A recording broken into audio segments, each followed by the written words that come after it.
चलो स्टार्ट कर रहे हैं एक बार। देखो हेडिंग लिखो, हाँ ठीक है, इजी इजी है, समझ लेगा वो। देखो हेडिंग लिखो, marginal cost and marginal revenue, marginal cost and marginal revenue, marginal cost and marginal revenue.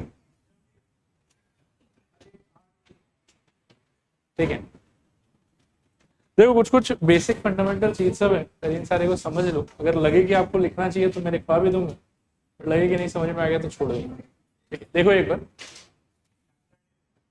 Marginal cost and marginal revenue. ठीक है, सबसे ये एओडी का ही पार्ट है। ठीक है, एओडी का ही last part after maximum minimum, ये आखिरी टॉपिक है, मार्जिनल कॉस्ट मार्जिनल रेवेन्यू। ठीक है,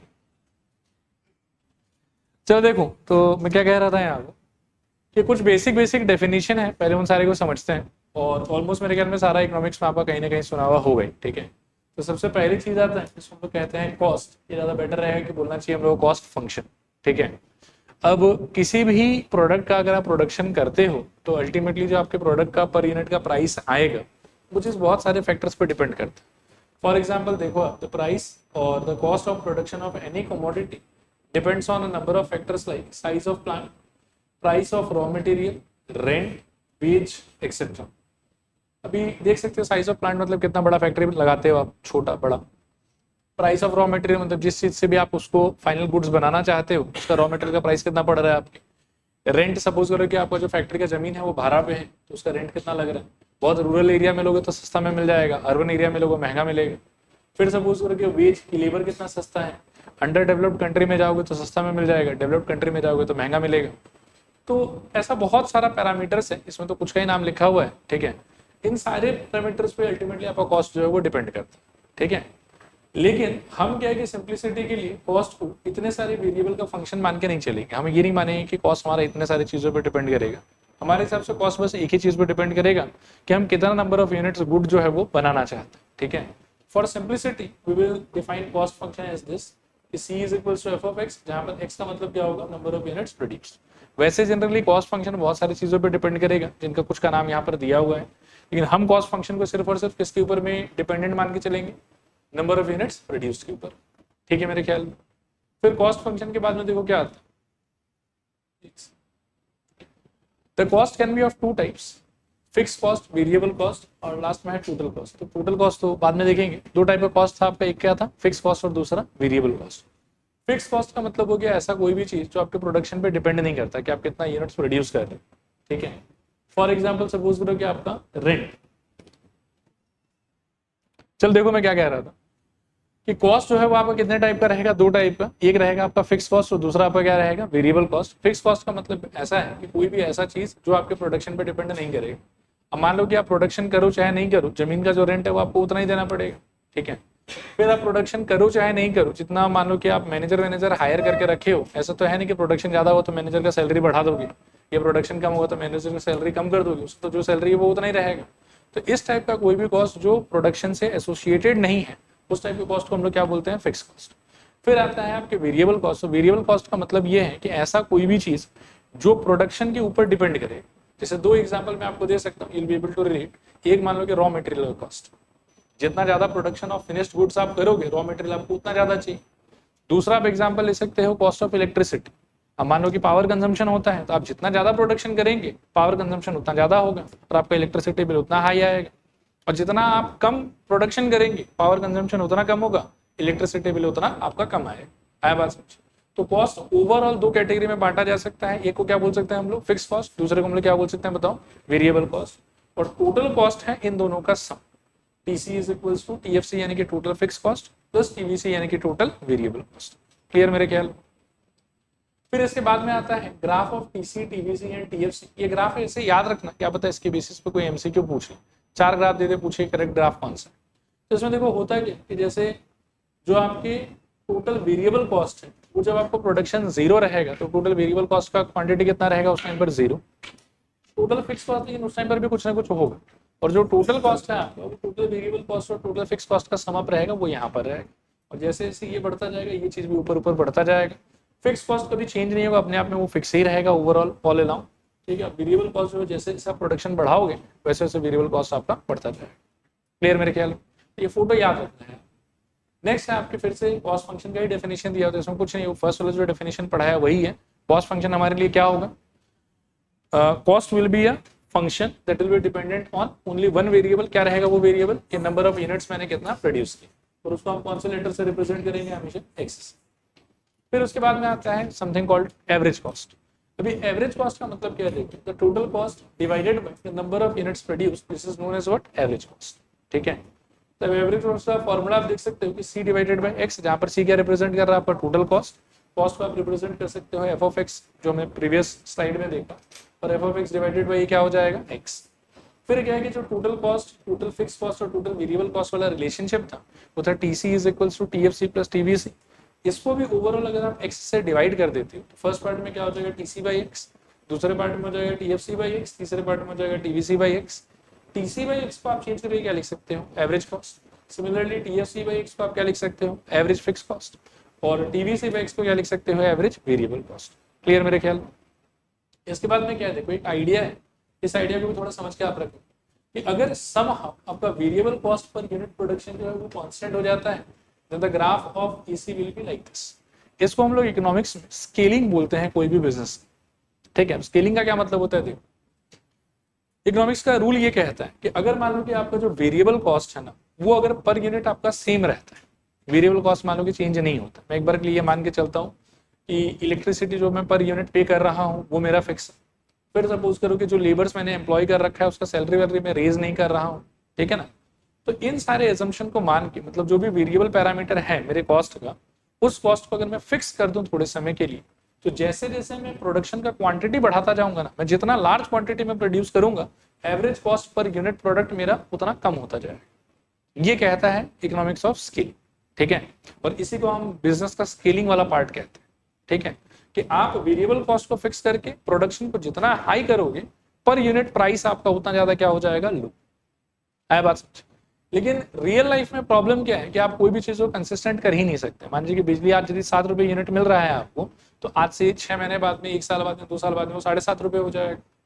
ठीक है, लेबर आप सपोज करो कि आपका आज यदि मान लो कि 500 रुपीज पर डे में आपको मिल रहा है लेबर, तो आज से 2 साल के बाद में वो 500 में नहीं, मान लो कि 700 में मिलेगा। आप आया बात समझ? तो बिजनेस ऑफ स्केलिंग के हिसाब से जैसे जैसे आप प्रोडक्शन बढ़ाते जाओगे, एक्चुअली एवरेज कॉस्ट को क्या होना चाहिए? धीरे धीरे उतना नीचे आता रहना चाहिए। लेकिन रियल लाइफ में ये पहले वाला ग्राफ नहीं होता है, रियल लाइफ में ये वाला ग्राफ होता है कि जब तक आप सारे बाकी वेरिएबल कॉस्ट वाले पैरामीटर को कंट्रोल कर सकते तो वो सब चेंज नहीं हो रहा, तब तक तो आपका एवरेज कॉस्ट धीरे धीरे क्या होता रहेगा? कम होता रहेगा। लेकिन जिस पॉइंट के बाद में मान लो कि आपका वेरिएबल कॉस्ट फिर से चेंज होने लग गया, तो उसके बाद एवरेज कॉस्ट आपका फिर से एक बार के लिए क्या होने लग जाएगा? इंक्रीज होने लग जाएगा। तो रियल लाइफ के अंदर में हमेशा एवरेज कॉस्ट और यूनिट्स प्रोड्यूस के बीच में ये वाला ग्राफ दिखेगा आपका एज अ रिलेशनशिप, लेकिन थियोरेटिकली वो होना चाहिए था ये वाला। लेकिन ये कब हो पाएगा? जब आपका वेरिएबल कॉस्ट वाला जितना पैरामीटर है वो एज इट इज पड़ा हुआ रहे, वो चेंज ना। क्लियर मेरे ख्याल में याद? इसके बाद में कुछ सिंपल एग्जांपल है, देखो पढ़ो इसको एक बार। For manufacturing a certain item the fix cost is ₹6,000 and the cost of producing each unit is इतना, फाइंड द कॉस्ट फंक्शन। बता सकते हो क्या होगा?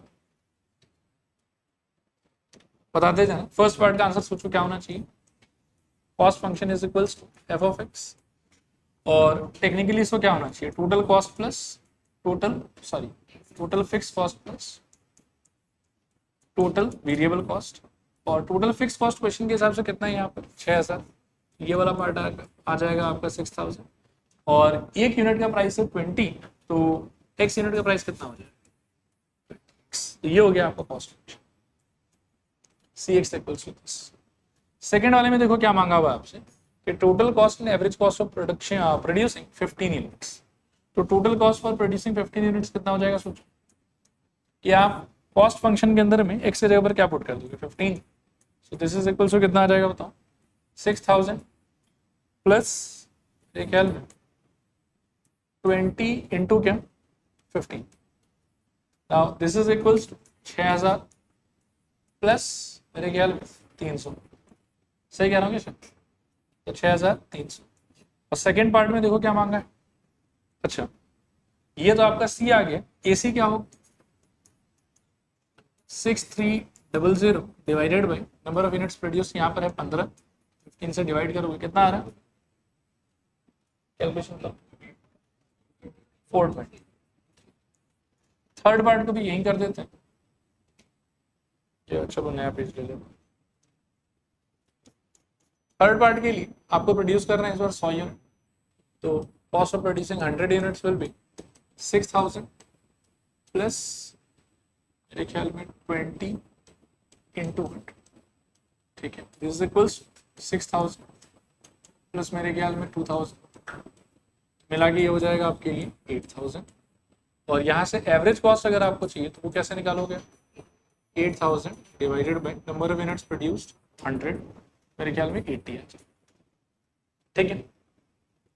यहाँ पर भी आप एक चीज देख सकते हैं कि जब आप 15 यूनिट प्रोड्यूस कर रहे थे तो पर यूनिट का आपका कॉस्ट कितना बैठ रहा था, 420 रुपये, और जैसे ही आपने 100 यूनिट प्रोड्यूस किया सेम सिचुएशन में आपका कॉस्ट कितना बैठ रहा है, एवरेज 80 रुपये। तो जैसे जैसे आप प्रोडक्शन का क्वांटिटी बढ़ाते जाओगे वैसे वैसे एवरेज कॉस्ट क्या होने लगेगा, कम होने लगेगा, ठीक है मेरे ख्याल में। चलिए अगला क्वेश्चन देखते हैं, 2 नंबर पढ़िए इसमें। The cost function for a certain commodity is ये वाला, राइट द वेरियस कंपोनेंट्स, मतलब टीसी बताना है, टीएफसी बताना है, TVC, AC, AFC, ABC, when 4 items are produced verify your result, ठीक है। लिखो सबसे पहले लिखो CX यानी कि cost function is equals to आपको दिया हुआ है 3 प्लस 5x माइनस 1/4 x², ठीक है। अब इसके अंदर से सबसे पहले आपको ये आइडेंटिफाई करना है कि वेरिएबल कॉस्ट कौन सा पार्ट होगा और फिक्स कॉस्ट कौन सा पार्ट होगा। तो जो भी चीज x पे डिपेंड नहीं कर रहा है, ठीक है ना, बिल्कुल x से अलग है, परे है, वो चीज हो जाएगा आपका फिक्स कॉस्ट, और जो चीज x पे डिपेंड कर रहा है वो हो जाएगा आपका वेरिएबल कॉस्ट। तो इसके नीचे लिखो हियर TC तो यही हो गया टोटल कॉस्ट, फिर TFC ये हो जाएगा मेरे ख्याल में 3, और TVC हो जाएगा मेरे ख्याल 5x माइनस 1/4 x², ठीक है। फिर इसके बाद में AC चाहिए, तो AC क्या हो जाएगा बताओ, AC विल बी मेरे ख्याल में TC by x, this is equals 3 plus 2x minus 1/4 x² upon में मेरे ख्याल में x, बांट दोगे तो 3/x plus 2 minus 1/4 into x² और x में से एक कट जाएगा, एक x बचेगा आपके पास।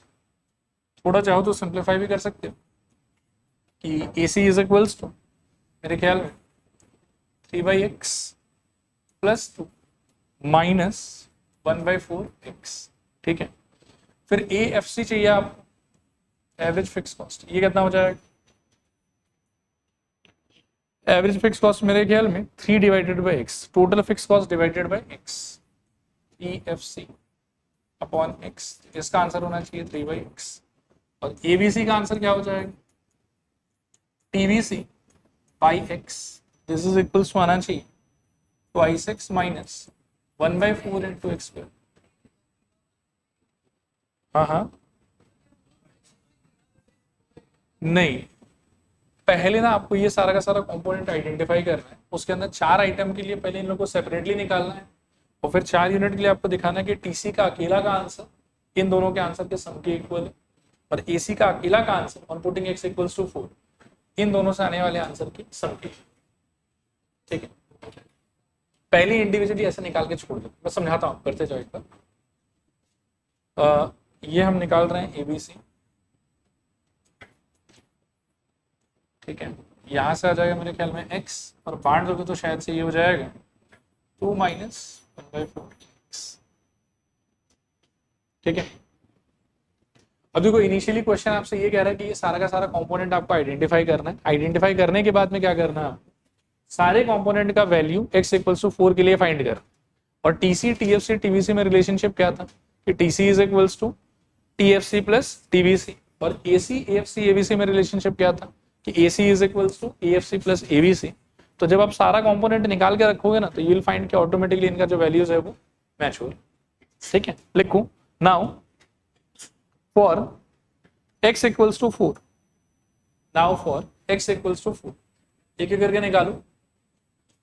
TC इज इक्वल्स टू आ जाएगा आपका मेरे ख्याल में 3 plus 2 into 4 minus 1/4 into 4, solve करने पे 3 प्लस 8 माइनस मेरे ख्याल में 4, 11 माइनस 4 7 होगा शायद, फिर टीसी के बाद में टीएफसी, ये तो 3 ही रहेगा, और टीवीसी आपका रहेगा मेरे ख्याल में 2 इंटू 4 माइनस 1/4 इंटू 4 का स्क्वायर। सॉल्व करने पे ये आ जाएगा शायद से 8 माइनस 4 दैट इज, और यहाँ पर आप लिखोगे कि TFC plus TVC is equals to I think 3 + 4 that is equals to 7 which is equals to TC, और नीचे therefore TC is equals to TFC plus TVC, ऐसे करके दिखाना है। हाँ देखो ये अगर हो गया हो तो जो एवरेज वाला पार्ट है उसको भी कर लेते हैं। पहले एसी निकाल लेते हैं पूरा का पूरा, x = 4 के लिए कितना होगा, इसमें डालेंगे सही, आई थिंक 3/4 + 2 और माइनस 1/4 इंटू 4, 4 कट गया, यहाँ से आ जाएगा शायद से 3/4 + 2 - 1 ना, तो 7/4, ठीक है। और एसी के बाद में आप निकालो कि एएफसी कितना आ रहा है, तो ये मेरे ख्याल में 3/x था, तो ये हो जाएगा 3/4, और एबीसी निकालोगे नेक्स्ट, तो ये आ जाएगा आपका 2 - 1/4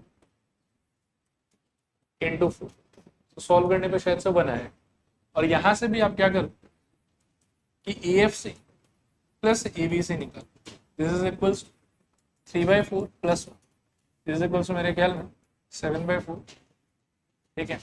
और यहाँ से आप कह सकते हो कि this is equals to AC, and hence we can claim कि AC is equals to AFC plus ABC। इस तरीके से आपको रिलेशनशिप जो है वो x = 4 के लिए वेरीफाई करके दिखाना। देखो आगे बात कर रहे हैं, तो इसमें एक बार देखो फिर बता देता हूँ कि हो क्या रहा था हम लोग के लिए, ठीक है। इसके अंदर में पहले ये कॉस्ट फंक्शन आपको दिया हुआ था, इनिशियली दिया है कि हर प्रकार के कंपोनेंट को आप आइडेंटिफाई करोगे, टोटल कॉस्ट कौन, टोटल फिक्स कॉस्ट कौन, टोटल वेरिएबल कॉस्ट कौन, एवरेज कॉस्ट कौन, एवरेज फिक्स कॉस्ट कौन, एवरेज वेरिएबल कॉस्ट कौन, तो वो पहले हमने आइडेंटिफिकेशन की। फिर ये बोल रहा है कि x = 4 यूनिट बिठा के इन्हीं के बीच में जो रिलेशनशिप होगा कि TC = TFC प्लस TVC उसको वेरीफाई करो, और AC = AFC प्लस ABC इसको वेरीफाई करो। तो कोई दिक्कत वाला बात नहीं था, पहले सारा कंपोनेंट आइडेंटिफाई कर लिया, उसके अंदर x = 4 के लिए सबका वैल्यू निकाला, और जैसे ही TFC TVC को ऐड किया तो TC के बराबर आ गया, और यहाँ पर भी जैसे ही AFC और ABC को ऐड किया अल्टीमेटली वो AC के बराबर आ गया। क्लियर मेरे ख्याल। चलिए अगला क्वेश्चन पढ़िए इसको और सोचिए, लिखो। इसमें दो चीज आपको दिया हुआ है कि 100 यूनिट प्रोड्यूस करने का पैसा कितना लगेगा, 250, और कॉस्ट ऑफ प्रोड्यूसिंग 200 यूनिट, उसका पैसा कितना लगेगा आपका 300, और आपको बोल रहा है कि assuming that average variable cost is constant, find the cost function. Average variable cost क्या था, TVC/X, लिखो। लेट, एक बार मेरी तरफ देखो, हमको निकालना है कॉस्ट फंक्शन, तो एक तरीके से हमको टोटल कॉस्ट का फंक्शन निकालना, ठीक है। और टोटल कॉस्ट में क्या क्या कंपोनेंट होता था, फिक्स कॉस्ट और वेरिएबल कॉस्ट। तो लिखो, let the fix cost be small A, कुछ भी ले सकते हैं ए, और स्मॉल ए मतलब यहां पर एक नंबर रिप्रेजेंट करेगा, और ये x पे डिपेंड नहीं करेगा, क्योंकि फिक्स कॉस्ट ऐसे भी मान लो कि x पे डिपेंड नहीं करना चाहिए। क्लियर है मेरे ख्याल। आगे लिखो, अगेन एवरेज वेरिएबल कॉस्ट को किसने बोला कि कांस्टेंट होना चाहिए, तो इसका मतलब क्या है कि ABC इज इक्वल्स टू, मैं बोलूंगा कुछ B ले लेते हैं। ABC का डेफिनेशन क्या था बताओ, TVC/X इज इक्वल्स टू क्या हो जाएगा B, यहां से TVC का डेफिनेशन क्या होगा PX, ये समझ में आया, TVC is equals to PX। नीचे लिखो, hence cost function is equals to, आप नीचे लिखो उसके CX इज इक्वल्स टू होना चाहिए मेरे ख्याल में TFC plus TVC, this is equals to, TFC का आंसर कितना होगा A, और TVC हमको कितना मिला बताओ PX। ये आपका कॉस्ट फंक्शन हो गया, एजम्पशन, इसको मार्क कर लो आप इक्वेशन में, ठीक है। इसके आगे लिखो, नाउ अब एक लाइन में कह रहा हूं, देखो आप समझ आया कि नहीं आया बताना मेरे। ये जो लाइन है ना कि cost of producing 100 units of a commodity is ₹250, इसको मैं ऐसे इंटरप्रेट करता हूँ कि when I put x equals 100 in the cost function, the outcome should be equals to 2. देखो ये समझ में आएगा, cost of producing how many items 100 items, वो 100 डाल दिया और आंसर कितना आ रहा है आपका 250 आ रहा है, समझ मेरे ख्याल। अब सी में जब आप 100 डालोगे तो इक्वेशन 1 में जो आपका यहाँ पर रिलेशनशिप इसके अकॉर्डिंगली वो बिहेव करेगी। और ये खुलेगा कैसे सोचो बताओ, a plus b times of 100, ये 100 भी कह सकते हो इक्वल्स टू 250, इसको आप मार्क कर लो कुछ इक्वेशन नंबर 2। सिमिलरली सवाल में एक लैंग्वेज और दिया हुआ आपको कि 200 यूनिट का टोटल कॉस्ट कितना पड़ेगा आपका 300, इसको आप कैसे इंटरप्रेट करोगे बताओ, कि सी में 200 डालने से आंसर क्या निकलेगा बताओ 300, इसको खोल दोगे तो क्या आएगा बताओ, a plus B into 200 is equals to how much 300। This is equation number 3, ठीक है। अब ये लीनियर इक्वेशन ये 2 वेरिएबल जैसा हो गया जो हम क्लास 9-10 में करते थे कि a भी सॉल्व करना है तो क्या हो जाएगा बताओ, 3 - 2 इम्प्लाइज ए मेरे ख्याल में कट जाएगा यहाँ से 200 बी माइनस 100 बी, क्या होगा बताओ 100 B, this is equals to 300 - 250 I think 50, so B equals to कितना आ जाएगा यहाँ से आई थिंक हाफ, और ये उठा के किसी एक में डाल दो मतलब कि सेकेंड वाले में डाल देते हैं, तो a प्लस बी के जगह पर half into 100 is equals to मेरे ख्याल 250, ठीक है। सो ये कट के आ जाएगा मेरे ख्याल में 50 and this implies a is equals to 200। यहां से हम कह सकते हैं कि therefore cost function is equals to हो जाएगा 200 प्लस क्या b कितना है आपका आधा ना, तो हाफ x, ये है आपका कॉस्ट फंक्शन, ठीक है। कॉस्ट फंक्शन का ये अजम्पशन था हम लोग का, ए बी का जो भी वैल्यू आया वो उठा के इसमें बस बिठा दो, ठीक है। अब आगे फर्दर ये भी पूछ सकता था कि बताओ इसमें फिक्स कॉस्ट अल्टीमेटली कितना है और वेरिएबल कॉस्ट कितना है, तो फिक्स कॉस्ट पूछने से 200 और वेरिएबल कॉस्ट पूछने से हाफ एक्स, और कोई कंफ्यूजन है तो कहीं पर भी डाल के निकाल सकते हो, कोई इशू नहीं। 1 में बी डाल के थोड़ा मुश्किल आएगा, यहाँ पर तो मान लो कोई नंबर है नहीं 1 के लिए। 1 में रिटर्न हम लोग जब फाइनल इक्वेशन फाइंड करने ट्राई कर रहे हैं तब डालेंगे, और बाकी ए और बी को फाइंड करने के लिए तो आपको इक्वेशन 2, 3 ही यूज कर, ठीक है। चल रहे हैं आगे फिर यहां से,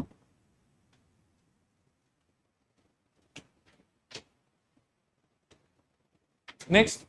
अब एक बार देख लो, पहले समझ लो इस चीज को क्या हो रहा है।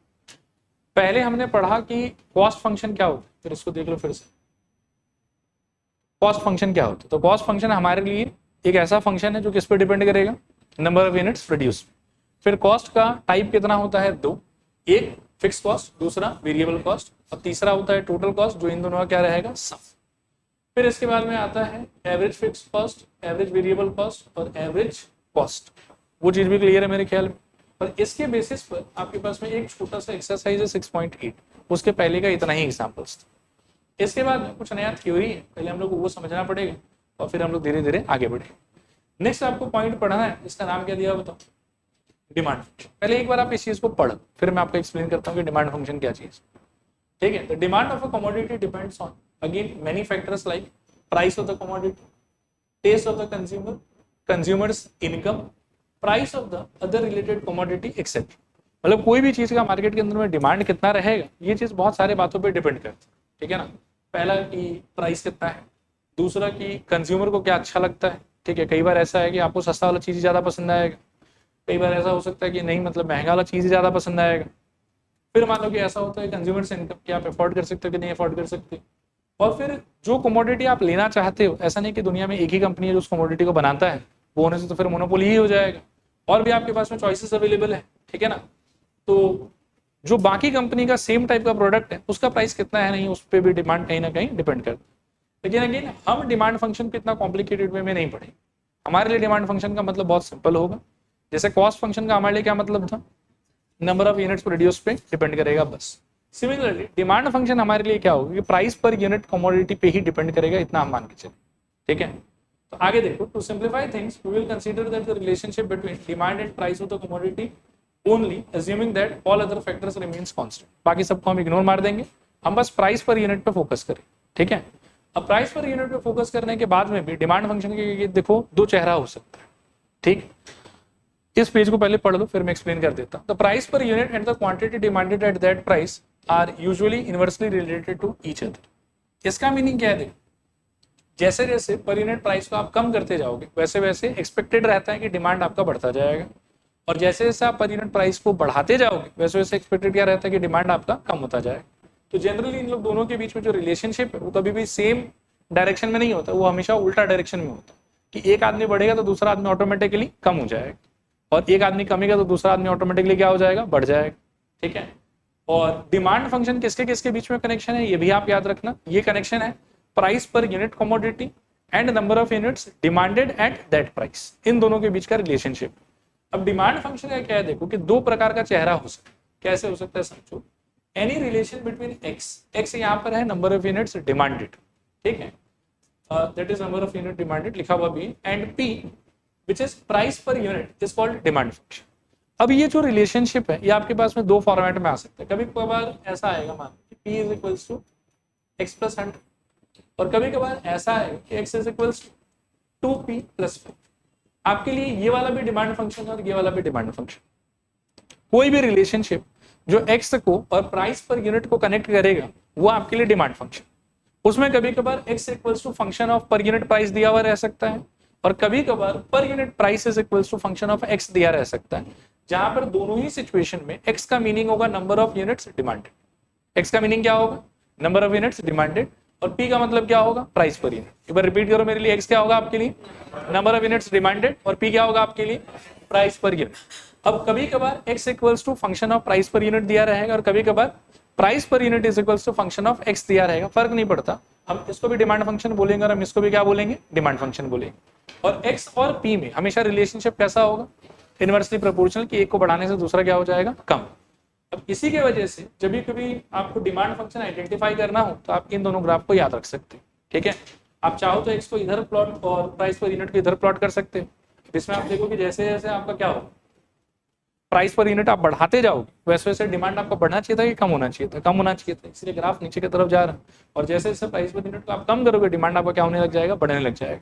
आप अगर एक्सेस को क्रिस क्रॉस भी कर देते हो तो भी एक ही एक्सप्लेनेशन है, ठीक है ना, कि प्राइस पर यूनिट को आप कम करोगे तो डिमांड आपका ज्यादा हो जाएगा, और प्राइस पर यूनिट को आप ज्यादा करोगे तो डिमांड ऑटोमेटिकली आपका कम हो जाएगा। क्लियर मेरे ख्याल में, ठीक है। तो ये था कुछ कुछ बात डिमांड फंक्शन के बारे में। मैं फिर से पूछूंगा आपसे कि डिमांड फंक्शन क्या होता है, बताओ।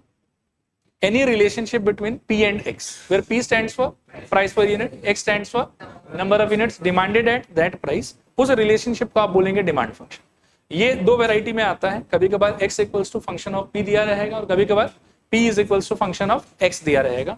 दोनों ही सिचुएशन में X का मीनिंग सेम है। क्या है X का meaning, number of units demanded, और P का मीनिंग भी सेम है, वो क्या है, प्राइस पर यूनिट। क्लियर मेरे ख्याल, ओके। और इसी X और P के बीच के रिलेशनशिप को हम लोग क्या बोलेंगे, डिमांड फंक्शन। ठीक है, नेक्स्ट देखो आप, आता है रेवेन्यू फंक्शन। ठीक है, अभी रेवेन्यू में और प्रॉफिट में कोई अंतर है कि सेम है, अंतर है, क्या अंतर है, थोड़ा एक्सप्लेन अगर कर सकते हो तो बेहतर रहेगा। सपोज करो कि इसको मैंने प्रोड्यूस किया अपने ही फैक्ट्री में, प्रोड्यूस करने में मेरे को लगा 20 रुपए, ठीक है, मैंने इसको बेचा मानो कि 70 रुपए, ठीक है। What is 70 for revenue, what is 20 for cost, and what is profit in this situation. 50 is the revenue minus cost will be the profit, और वो कितना आ जाएगा बताओ, 50। ये चीज आपको समझना पड़ेगा। बहुत लोग रेवेन्यू को ही प्रॉफिट समझते हैं, लेकिन ऐसा है। रेवेन्यू का मतलब है कि बेच के ओवरऑल सेल्स में आपको कितना मिले, ठीक है, और फिर उस सेल्स के पैसे में से जब आप कॉस्ट को माइनस कर दोगे तो बचा हुआ पार्ट आपका क्या हो जाएगा, प्रॉफिट। ठीक है, ओके। सो देखो यहाँ पर revenue function, revenue means the amount received by a company by selling a certain number of units of commodity, let P be the price per unit and X be the number of units sold, then the revenue is going to be this much. अब इसमें क्या है, बहुत ही simple बात है। P हमारे लिए क्या रिप्रेजेंट करता था बताओ, प्राइस पर यूनिट। और मान लो कि मैंने 1 यूनिट बेचा, या थोड़ा और सिंपल करते हैं, सपोज कि प्राइस पर यूनिट का वैल्यू है 5, मान लो कि मैंने 1 यूनिट बेचा, मेरा रेवेन्यू कितना आएगा, 5 रुपए। 2 यूनिट बेचने पे, इसको 10 मत बोला आप मेरे को, 2 into 5, ठीक है, 2 into 5। 3 यूनिट बेचने पे, 4 यूनिट बेचने पे, 10 यूनिट बेचने पे, 1 लाख यूनिट बेचने पे, 1 लाख इंटू 5, x यूनिट बेचने पे, x इंटू 5। वही चीज यहाँ बोला जाता है कि revenue function is equals to क्या होगा आपके लिए, प्राइस पर यूनिट जो आप बेच रहे हो उसका, और जितना क्वांटिटी में आप बेच रहे हो उन दोनों का जो प्रोडक्ट है, that will give you your total revenue. देखो आया समझ कि नहीं आया समझ, थोड़ा पूरा। अभी क्वेश्चन में फर्दर जो है वो p का आपको एक फंक्शन दिया हुआ रह सकता है, p equals to something something of x या x equals to something something of p। तो वो p का डेफिनेशन या x का डेफिनेशन अगर इसमें रिप्लेस कर देते हो तो ये सिंगल वेरिएबल में कन्वर्ट हो जाएगा। फिलहाल ये दो वेरिएबल का प्रोडक्ट है, किसका किसका प्रोडक्ट है, x का और p का, जहां x का रिप्रेजेंट कर रहा है नंबर ऑफ यूनिट्स सोल्ड या डिमांडेड भी कह सकते हो, और p का रिप्रेजेंट कर रहा है प्राइस पर यूनिट। क्लियर मेरे ख्याल? ओके। सो रेवेन्यू फंक्शन में भी फिर से वो एवरेज रेवेन्यू वाला नाटक है, थोड़ा सा इसको पढ़ के देखो। If P price per unit is fixed, then the graph of Rx equals to this. इस चीज को थोड़ा समझो, मैं बताता हूँ। जैसे ये वाला जो चीज है ना आपका Rx equals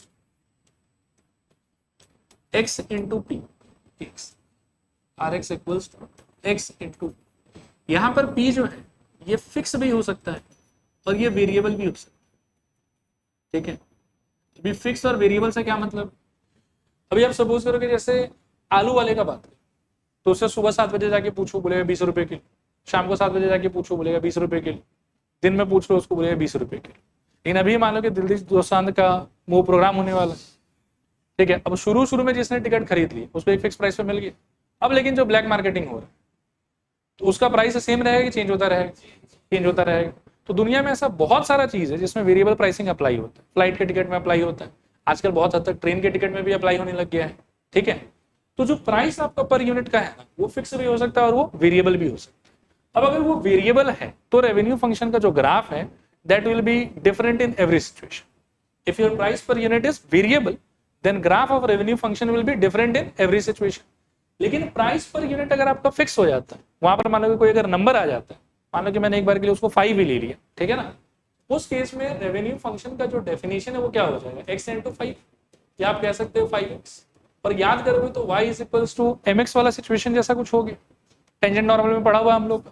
तो y is equals to mx वाला फॉर्मेट का अगर कुछ भी होगा तो इसका ग्राफ कैसा होगा, straight line passing through origin. आया बात समझ? वही बात यहाँ पर इस लाइन में समझाने का ट्राई किया गया कि प्राइस पर यूनिट यदि आपका फिक्स हो जाता है तो उस केस में रेवेन्यू फंक्शन जो है वो y इक्वल्स टू mx की तरह बिहेव करेगा, और इसके वजह से इसका ग्राफ कहाँ से पास कर रहा होगा, ओरिजिन से। लेकिन अगर आपका प्राइस पर यूनिट फिक्स नहीं रहता, वो दोसांझ जी का टिकट के जैसा यदि हो गया तो फिर आपका ग्राफ जो है वो हर सिचुएशन में अलग अलग आता रहेगा। क्लियर मेरे ख्याल में? नेक्स्ट आप देखिए कि क्या बोल रहा है कि P इज फिक्स, तो उस केस में एवरेज रेवेन्यू का डेफिनेशन फिर से वही है, total revenue divided by x, और इस केस में क्या हो जाएगा x डिवाइडेड बाय मतलब x इंटू P, जो रेवेन्यू फंक्शन का खुद का डेफिनेशन था, डिवाइडेड बाय x, तो x कट गया, यहाँ से क्या बचेगा आपके पास में P। ये उस सिचुएशन का बात कर रहे हैं जब P क्या रहेगा आपका फिक्स। क्लियर?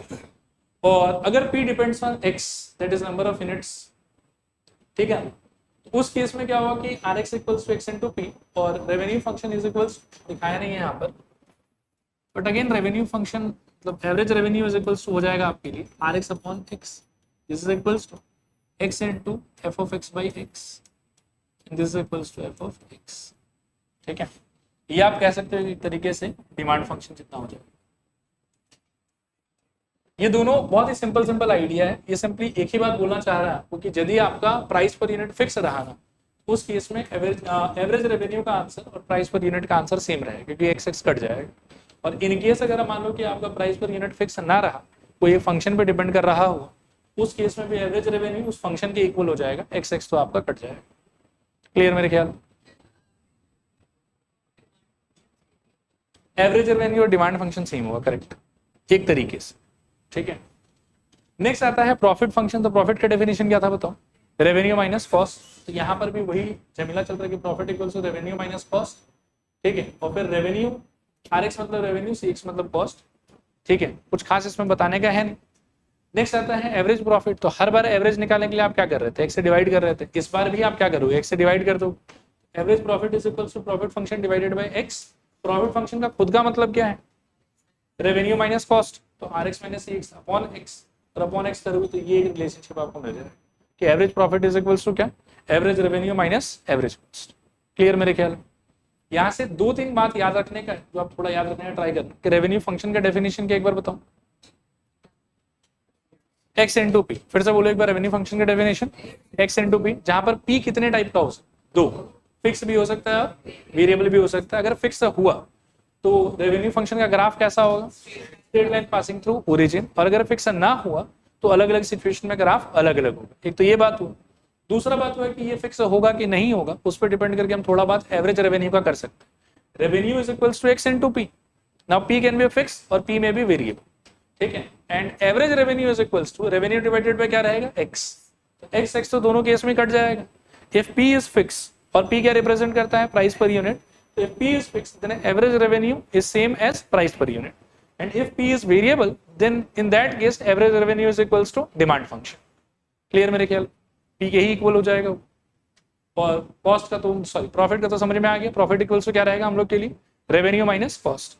और average profit is equals to average revenue minus average cost. एक आखिरी चीज है बस वो करके और फिर हम लोग क्वेश्चंस की तरफ जा सकते हैं। Break even analysis. अब ब्रेक इवन का क्या मतलब होता है, नो प्रॉफिट नो लॉस। इसको और भी कुछ तरीके से बता सकते हैं, cost is equals to revenue, ठीक है। रेवेन्यू ज्यादा हो जाएगा तो हमको प्रॉफिट होगा, रेवेन्यू कम हो जाएगा तो हमको लॉस होगा, ठीक है। तो ब्रेक इवन का मतलब होता है नो प्रॉफिट नो लॉस वाला सिचुएशन, जब आपका कॉस्ट ऑफ प्रोडक्शन और revenue coming out by selling them will be same.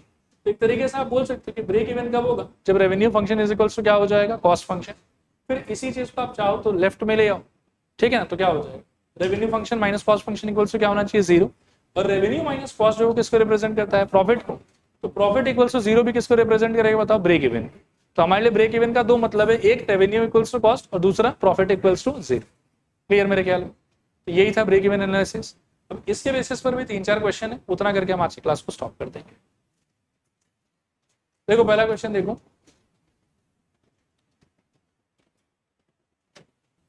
आओ देखो, एक चॉकलेट बार सेल्स फॉर ₹20। क्या समझते हो इससे, एक पीस 20 रुपए का बिकता है, ठीक है। फिर क्या बोल रहे हैं कि what is the total revenue and average revenue by selling 30 bars. ये तो बहुत ही बेकार क्वेश्चन है। एक 20 रुपए का बिकता है, दो कितने का बिकेगा, मतलब 40 मत बोलो, 20 इंटू 2 बोल दो। तीन कितने का बिकेगा, 20 इंटू 3 बोल दो। 30 कितने का बिकेगा, 20 इंटू 30 बोल दो, 600 लिखो। फर्स्ट पार्ट के लिए total revenue is equals to 20 into 30 and yes solve करने पे it will be 600 and average revenue is equals to क्या हो जाएगा, थोड़ा लिख भी दो, total revenue by X is equals to 600 by मेरे ख्याल में 30 और काटोगे तो शायद से 20। सेकेंड पार्ट में देखो, the demand function of a TV setup is इतना। अभी देखो फर्स्ट पार्ट में और सेकेंड पार्ट में can you see the contrast. First part में हर चॉकलेट बार का प्राइस क्या था, सेम, इट वाज फिक्स। कितना रुपया था, 20 रुपया था। इस बार हर एक टीवी सेट का जो प्राइस है वो फिक्स नहीं, ये एक टीवी सेट का ही प्राइस दिया हुआ, लेकिन मान लो कि ज्यादा क्वांटिटी में बेचोगे तो सामने वाला आपको डिस्काउंट दे देगा, तो पर यूनिट प्राइस आपका थोड़ा कम हो जाएगा। कम क्वांटिटी में खरीदेगा, सामने वाला डिस्काउंट नहीं देगा, उस केस में आपका जो प्राइस है वो थोड़ा बढ़ जाएगा।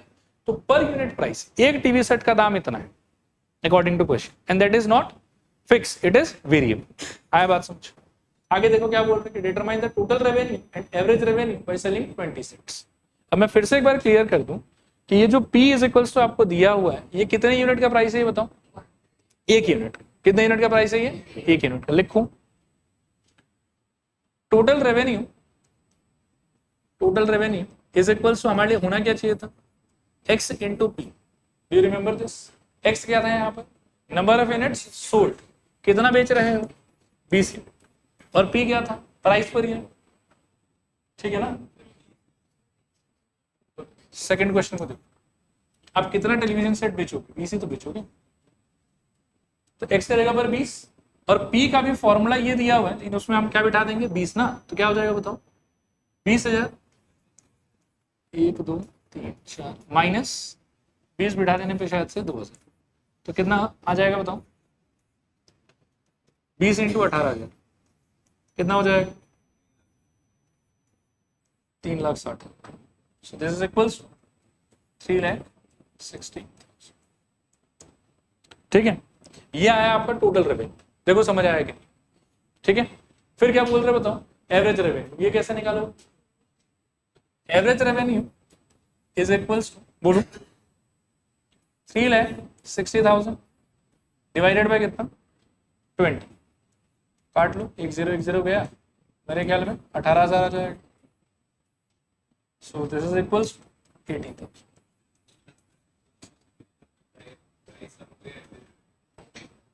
ये होना भी चाहिए था, average revenue is equals to price of one unit.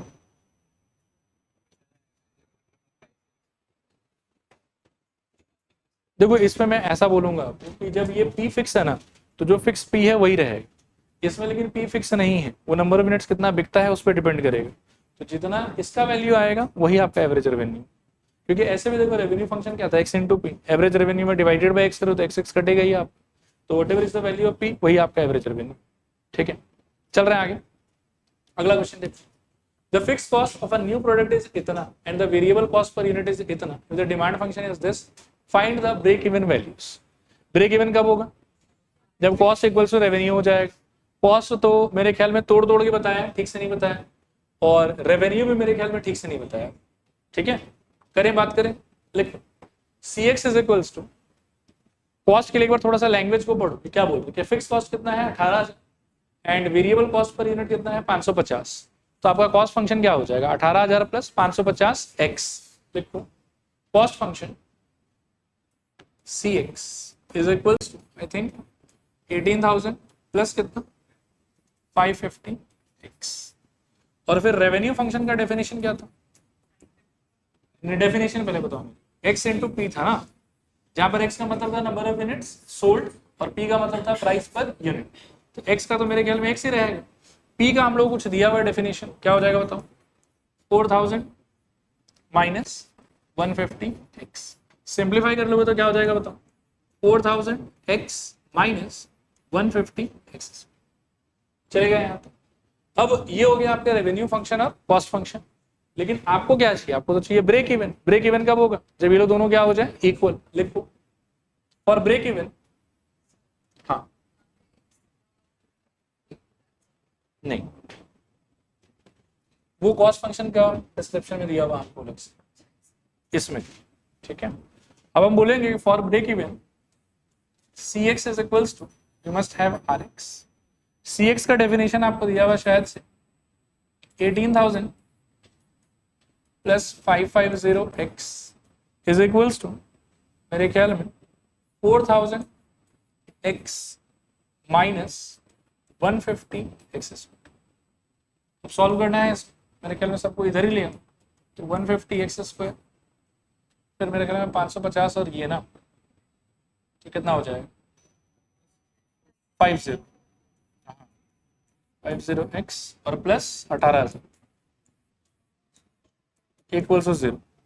एक जीरो तो सब में से ऐसे ही कट रहा है, उसके बाद में 15 से सब डिवाइड हो जाएगा, देखो तो एक बार 15 से काट दोगे तो ये हो गया एक्स स्क्वायर, इसमें कितना आ जाएगा 23 एक्स,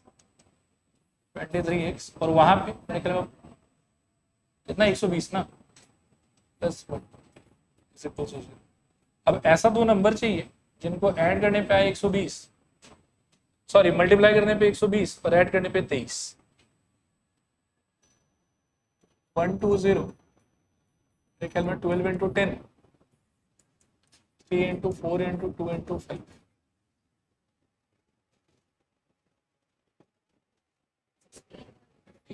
15 और 8, सही कह रहे हो। So this implies X square minus 15x minus 8x plus 120 equal to 0। यहाँ से x common, x minus 15 minus 8 common, again x minus 15 equals to 0। So x minus 15 या फिर x minus 8 equals to 0। Further solve करने पे x का value ये तो 15 और या फिर x का वैल्यू 8। एक बार लेकिन चेक करो कि किसी को डालने से कुछ नेगेटिव तो नहीं हो जाएगा। इसमें अगर 15 डाले तो क्या हो जाएगा, नेगेटिव हो जाएगा शायद p का वैल्यू, मतलब x सॉल्व करके तो वैसे टेक्निकली हमको 15 8 दोनों मिला है, लेकिन 15 अगर मान लो कि ये डिमांड फंक्शन में मैं डाल देता हूँ तो p का वैल्यू क्या हो जाएगा नेगेटिव, लेकिन प्राइस पर यूनिट कभी भी नेगेटिव नहीं हो सकता, इसलिए ये वाला हो जाएगा हम लोग के लिए रिजेक्ट, नॉट पॉसिबल। तो हमारा फाइनल आंसर है x इक्वल्स टू 8, यानी कि 8 यूनिट बेचने के बाद में नो प्रॉफिट नो लॉस वाला सिचुएशन होगा। ठीक है, क्लियर मेरे ख्याल में, इसको ट्राई करें। The total cost and the total revenue of a company that produces and sells X units of a particular product are इतना ही। इसमें इतना माथा पीछे नहीं, डायरेक्टली कॉस्ट और रेवेन्यू दोनों दे दिया है आपको, बस आपको बोल रहे हैं कि find the break even values, फिर values of X that will give profit, values of X that will result in loss. Second और थर्ड पे मैं बात करूंगा अच्छे से, आप फर्स्ट वाला पहले खुद से ट्राई करोगे। अच्छा एक करेक्शन है थोड़ा सा, पिछले वाले में ना ये नॉट पॉसिबल नहीं हो, मैंने कैलकुलेशन थोड़ा सा रॉन्ग किया है इसका, मतलब 15 डालने से भी पी नेगेटिव नहीं हो रहा, पॉजिटिव ही रहेगा वो, ठीक है। 2250 के आसपास कुछ आ रहा है, इसीलिए दोनों ही एक्स आपके लिए एक्सेप्टेबल, ठीक है।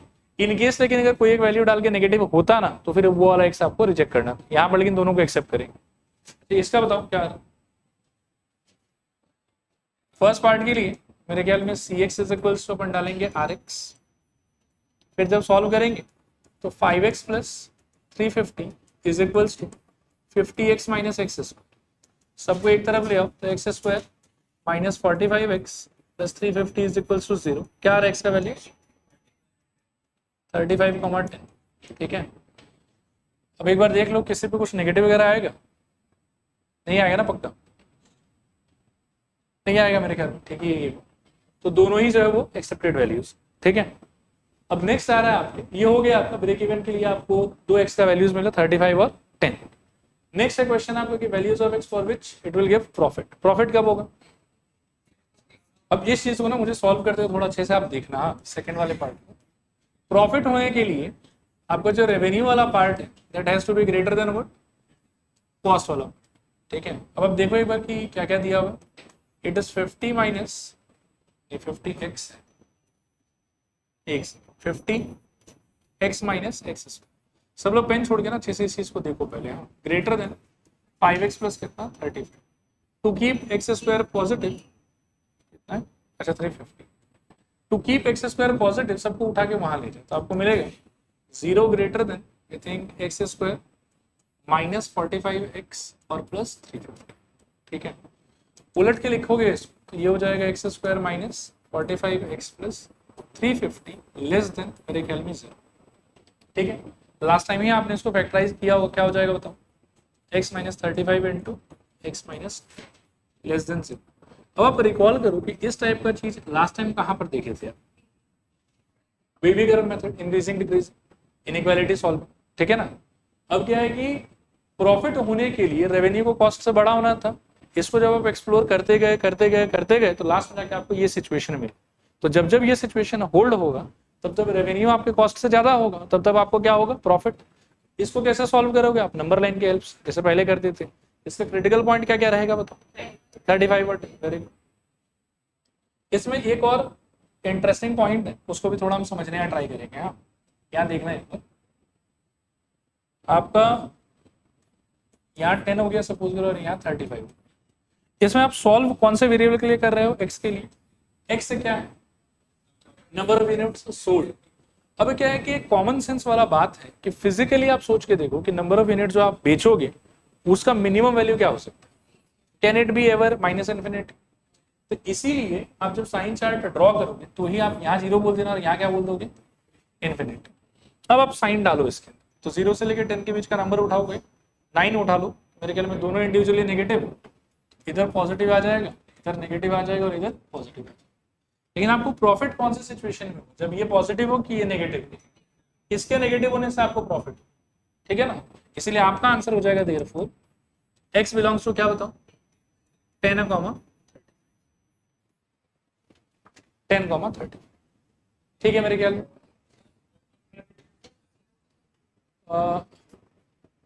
एक्चुअली देखो ओपन ब्रैकेट ही रखेंगे हम मेरे ख्याल में, रेवेन्यू को कॉस्ट के जब आप इक्वल कर देते तब तो ब्रेक इवन ही रहेगा ना, आया बात समझ।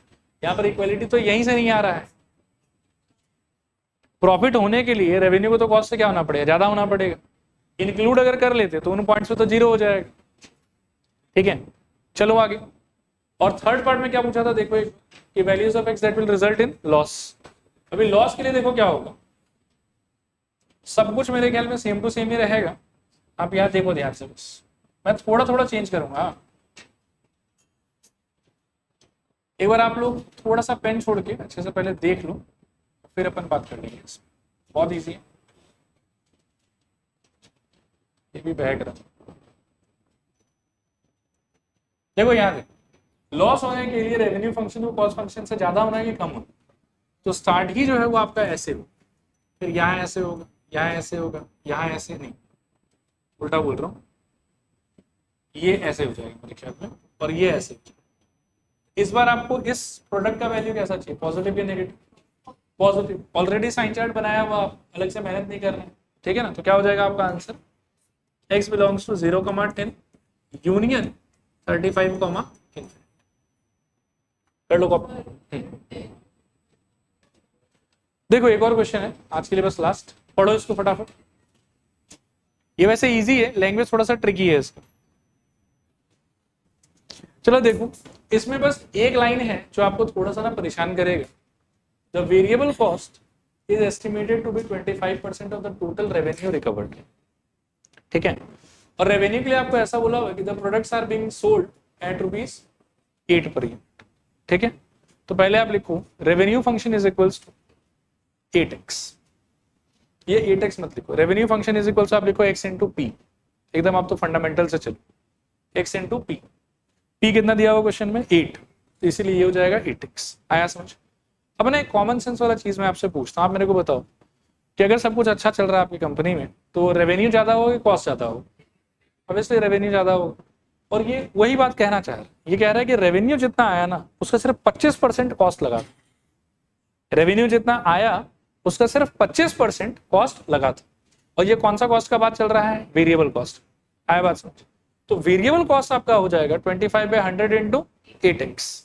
आया समझ। और फिक्स कॉस्ट कितना बताया, 24,000। क्लियर, लिखिए नाउ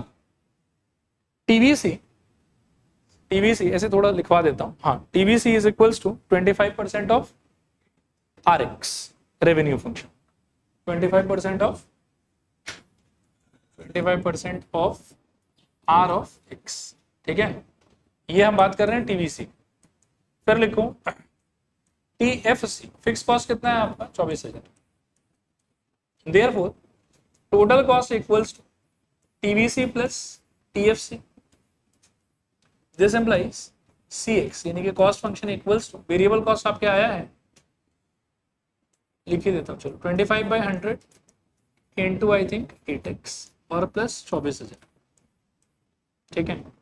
ये वाले में थोड़ा कट जाएगा, 1 4 2, तो ये हो जाएगा आपके 24,000 प्लस 26। ये आपके कॉस्ट फंक्शन हो गया। हाँ, आगे लिखूं तो कॉस्ट फंक्शन मेरे ख्याल में आ गया, यही आपका फाइनल आंसर है कॉस्ट फंक्शन का फर्स्ट पार्ट, ठीक। सेकेंड पार्ट में रेवेन्यू फंक्शन, ये भी ऑलरेडी निकाल के रखा हुआ, कितना आया था 8x, ठीक है। एंड लास्टली आपको चाहिए था break even point. Third part के लिए क्या बोलोगे आप बताओ, RX इक्वल्स टू CX या CX is equals to RX। अभी CX क्या आया था 24,000 plus 2x equals to RX क्या रखा है आपके 8x, तो 2x वहां चला जाएगा, 24,000 इज इक्वल्स मेरे ख्याल में 6x, x इक्वल्स टू ये आप